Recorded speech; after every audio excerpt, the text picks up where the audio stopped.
It's quite obvious Germany will export more at the early stages of development in an emerging market economy, because they tend to export capital equipment of the kind you need to industrialise, which is what China bought in the last decade. But now China is a much richer country. She's going on to have a massive expansion of services, and that's where we have a strong relative advantage, where if we have the right kind of arrangement with China, we will accelerate our growth of our exports, which they will now want, rather more rapidly. But the honourable gentleman should understand that the EU imposes massive and, I think, dangerous barriers against the emerging market world for their agricultural produce.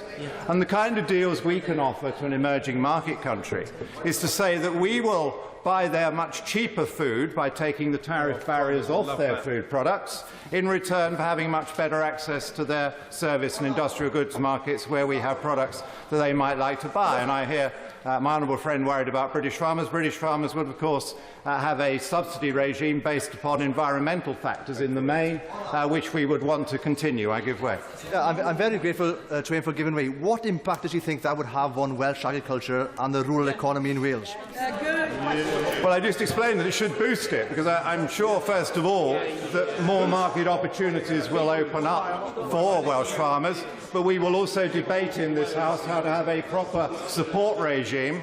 And I hope it will be a support regime that doesn't only reward environmental objectives, but it is also friendly to promoting the greater efficiencies that can come from more farm mechanisation and more farm enlargement, which will be a very important part of our journey to try and eliminate some of that massive deficit we currently run in food with the rest of the EU, whilst being more decent to the emerging world, the poor countries of the world, whom we deliberately deny access to our markets. I give way. Can I take it from what he's just said that in any free trade deal with New Zealand, in the interest of getting good access to the New Zealand market for our financial services, he will continue to ensure that sheep farmers in this country are not sacrificed in any such free trade agreement?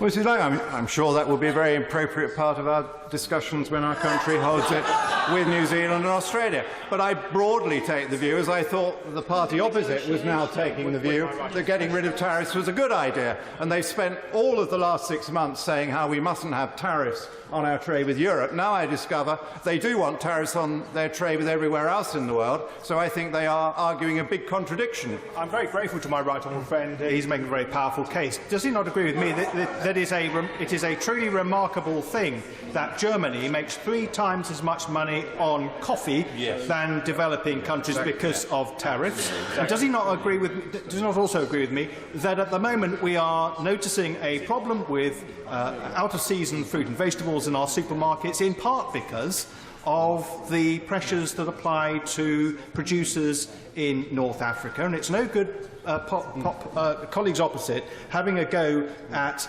those who are concerned about international development assistance if they are prepared to tolerate tariff barriers of that sort that act against the interests of developing countries. Well, Mrs. Lang, I think we've teased out something very important in this debate. We've teased out that they want no barriers against very ferocious competition from agriculture on the continent, which has undoubtedly damaged an awful lot of Welsh and Scottish and English farms.